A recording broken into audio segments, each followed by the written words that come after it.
So for those who don't know, Genghis Khan conquered the largest empire the world had ever seen until the British showed up.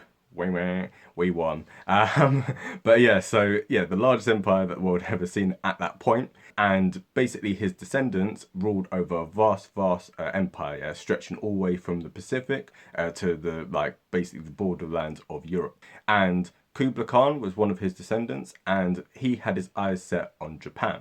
So Goryeo, which was, later to become Korea, they had recently accepted vassalage. So vassalage is basically where you don't invade a country, but basically they are your, don't want to swear for the YouTube algorithm, but basically they are your female dog. So basically you have to kind of, whatever you do, they basically have to kind of follow along. It's an unbalanced kind of relationship, basically. And this is what Kublai Khan wanted for the Japanese. And so he sent a letter to the Japanese emperor, which was very insulting. Talking about, Kublai Khan and the Japanese emperor, talking about their relationship as if they're father and son. And it also didn't help that within that letter, at the end of it, there was a kind of thinly veiled threat of basically, if you don't agree to vassalage, we will come and invade you. So the Japanese emperor did not agree to this at all.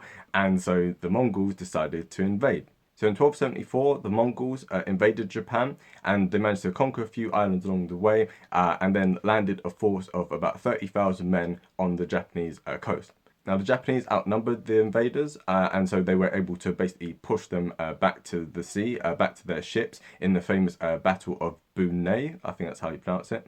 So anyway, they ended up being pushed back onto their ships, and just at this point, there was a typhoon that ended up sweeping through and destroyed a large swathe of the Mongol fleet. So much so that of the 30,000 invaders who went to Japan, 13,500 did not return.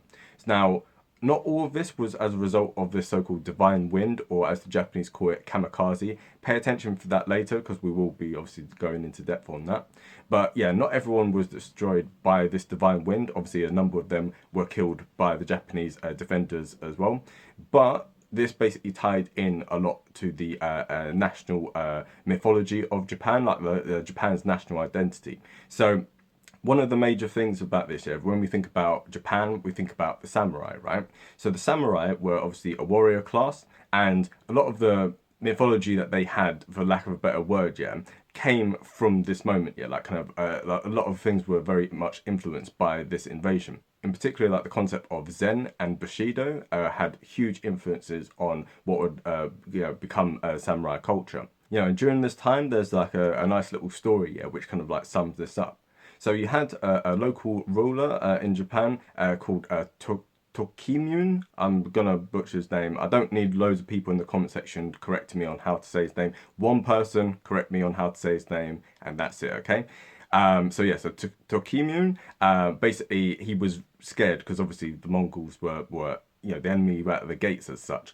And basically he went to his Zen master, who was called Buku, and Buku basically said, okay, chill out, dude, just go off and meditate, okay? Just chill. So when he came back from his meditation, Buku asked him, how will you face your fears? And Tokimune answered with a very clear, Katsu, which, in Japanese roughly means victory. I don't really understand why you got chicken katsu, because it doesn't mean chicken victory. I don't know why it's got the same word, whatever. But anyway, he said katsu, that's what you need to know. And Buku, in response to this, said, it is time for the son of the lion to roar as the lion. So, this is, this like story is like really pivotal in terms of the formation of, samurai culture and stuff, right? So this idea of how do you face your fears? Victory, okay? A little bit simplistic, but it's a good kind of mentality to have and stuff, So in life in general, like if you've got any fears, how do you face it? Victory, right? So you do everything you can just to win, right?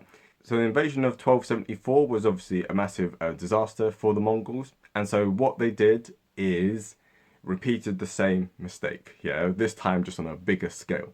So in 1281, Kublai Khan had sent more and more letters to the Japanese emperor, and even had sent some emissaries to basically try and persuade him to accept vassalage. These emissaries all got beheaded. And so enraged by this, Kublai Khan decided he was going to invade Japan, not just through one like pronged attack, but he was going to do a two-pronged attack. So recently he'd invaded the Song dynasty in southern China. So the idea was that he was going to send a force of troops from Korea and then a force of troops from southern China. So the plan was for these numbers I'm about to say now are highly, highly questionable. I just want to say that before I even say this, right?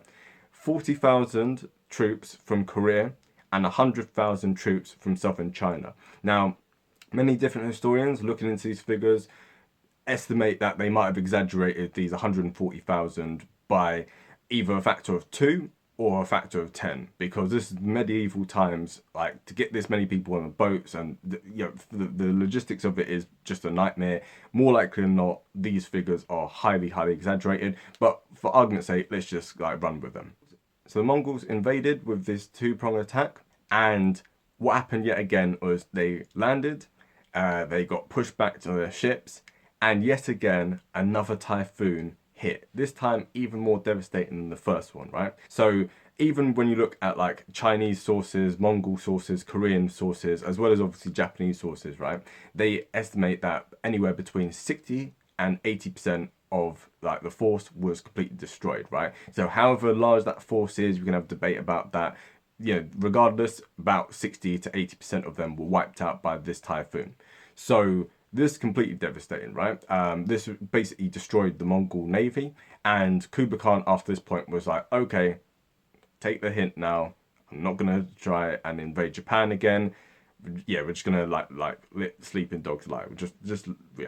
So that's basically what ended up happening. Yeah. So the Japanese, as a result of this, were free from the Mongol invasion, and Kublai Khan just kind of basically stayed in mainland Asia. But what would have been the effect if, the Mongols had actually invaded, right? This is what we're going to look into in this alternative history.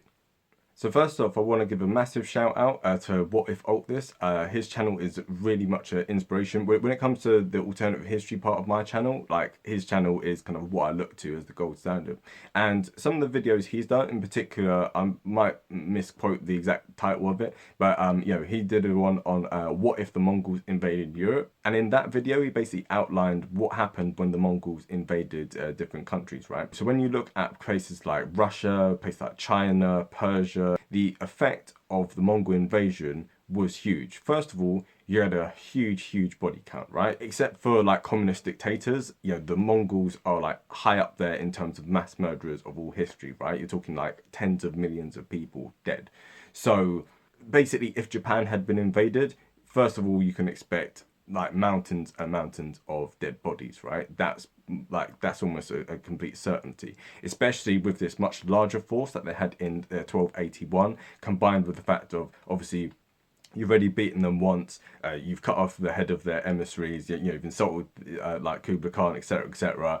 This second time they basically would have just completely leveled like Japan, right? So this would have had a devastating effect on like the Japanese, but also something really to note is the effect it had psychologically on countries that were invaded, right? So if you've been invaded by an outside force and that outside force has completely destroyed you and completely just completely humiliated you, what ends up happening is that when that invading force eventually gets kicked out, what ends up happening is that the country ends up becoming, uber conservative and ends up becoming very isolationist and very inward looking and trying to re-find like what is left of its kind of like culture and its kind of national story, right? So this is kind of what you see in multiple different countries, whether it's China, you see it in Russia. Russia before the Mongols was very pluralistic, it was very democratic, had strong property rights, it traded a lot with Europe. After the Mongol invasion, it became very isolationist and very inward looking and very autocratic.